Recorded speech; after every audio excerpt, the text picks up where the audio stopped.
Pokemon TCG Pocket releases October 30th globally. Here are some things that could really hurt that release. Hi everybody, Jake, your resident content cowboy here. Yeehaw! I am so excited for TCG Pocket. I'll have more that I can talk about with TCG Pocket soon, but right now I want to talk about some of the concerns that I and the community have about the upcoming release. This was posted on the TCG Pocket Reddit. What's something that could ruin the launch of the game for you? And I think there are a lot of good pieces in here that Pokemon Pocket hopefully will address as this game comes closer to launch. First, World War III. Yeah, this would actually be very bad for the game. I think this would be bad for most games. One of the top comments, as everyone here is saying, gameplay. I don't think I will spend a cent if it's only collecting cards with gameplay on the side. I want a gameplay quick and fun where I can play casual ranked games. On the side, a collecting of cards. Something like that, and my wallet will be empty in no time. This is really interesting because I fully agree with this. They've shown so much about TCG Pocket that is all about collecting, and I recognize that they already have their flagship competitive TCG game printed out, and they want people to continue doing that.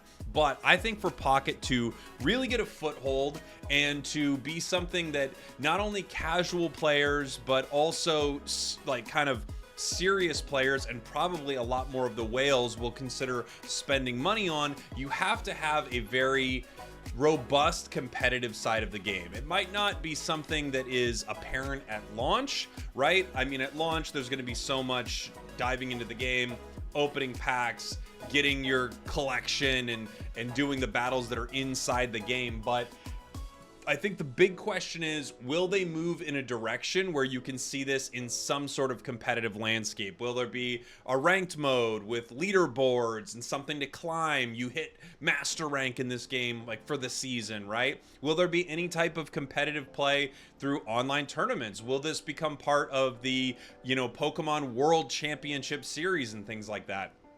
I think all of those things kind of need to start to fall in line for Pocket to really succeed. Look, I play Pokemon Sleep, I play a lot of Pokemon games. Pokemon Unite is very competitive. That's where I spend most of my time, and that has an extremely competitive championship series and a very popular world championships. And then I have Pokemon Sleep. Pokemon Sleep is essentially a very passive collecting game where you can sort of game the system a bit and min-max your Pokemon and your build and stuff, but there really isn't much going on outside of just kind of checking in a couple times a day and collecting. I think if this game moves too much in the direction of Pokemon Sleep, it'll be a bit disappointing because I actually think they need to kind of capitalize on both. It needs to be sort of the ease of something like Pokemon Sleep where you check in, you open your packs and stuff like that, or in Sleep you like get your berries and things like that. But then also to hook the other side of players and the side of players who I think want to spend a lot more money, there needs to be a competitive aspect, sort of similar to something like Go or Pokemon Unite. From Cloudless Sky, if battling somehow isn't in at launch, or there's no / poor matchmaking and it's just friends or those in proximity, I feel like we're probably safe on both of those, but you never know. Yeah, if there is no battling at launch, I think this is...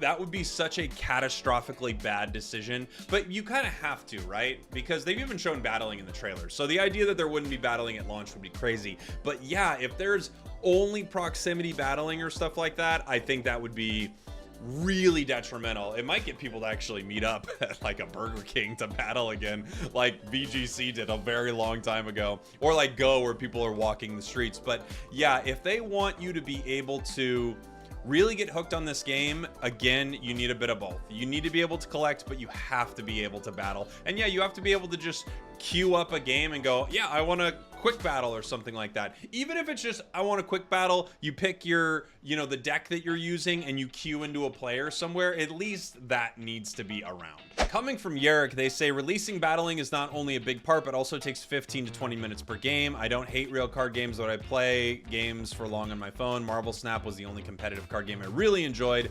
and played in every break at work. And the response here, shorter battles is the reason they're releasing the game.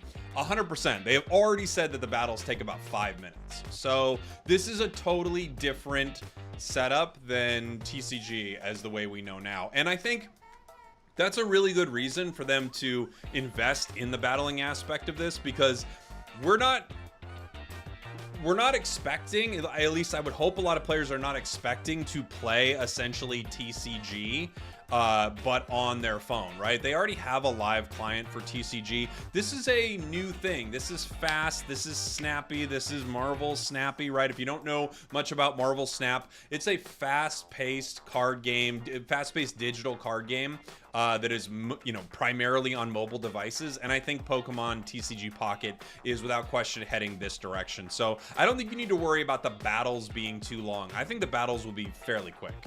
Another comment here, a monetization rate similar to Duel Links. A lot of people have talked about how this game is kind of similar to Duel Links, or it could be similar to Pokemon Masters EX and things like that. We know based on this table that we actually have an idea of what the monetization is going to look like in the game. They have something they call Poke Gold, which you're going to use in the game, where you can buy in sets from 99 cents up to $99.99, 100 bucks. And they also have their premium monthly pass that is going to give you extra premium missions that I'm not sure exactly how those are going to play out, and then also an additional pack a day. So obviously what they would like from a monetization perspective is they would like a ton of their players to hop on their monthly pass, get a lot of people paying them 10 bucks a month to play TCG Pocket, and with that 10 bucks a month, they're getting 50% more cards. I actually am a little surprised that it's only one additional pack, but perhaps that one additional pack is kind of a monumental difference, right?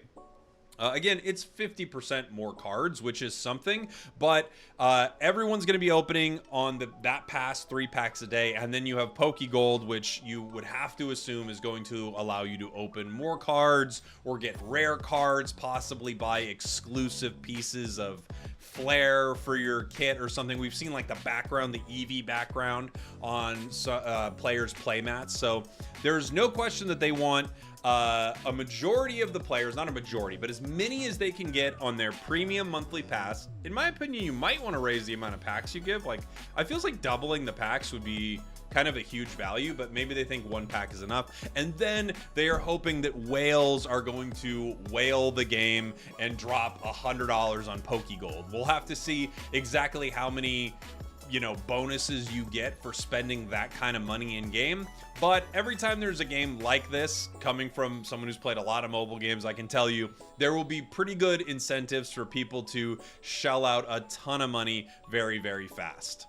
And then Mr. Tyler says, basically the only thing that could ruin it for me would be connection or UI issues that are so annoying I can't stand them. I'm pretty locked in, I'm afraid. I would like battling and collecting at launch, but maybe live if it's still in progress. Yeah, so I think it's very likely, well, collecting is obviously there. Every trailer is about collecting. Battling has to be there in some respect because it's inside the trailers as well. However, I agree. If this game is a buggy mess, it would be rough at launch. I don't anticipate that being the biggest problem, but you never know. Like, so many games these days are released in a state that is pretty underwhelming and definitely needs some love. So I would love to hear from you. What are things that could ruin the launch for you? What are some things you're excited about? Thanks for watching. Thanks for listening. I love you all, and I will see you all next time. We did it.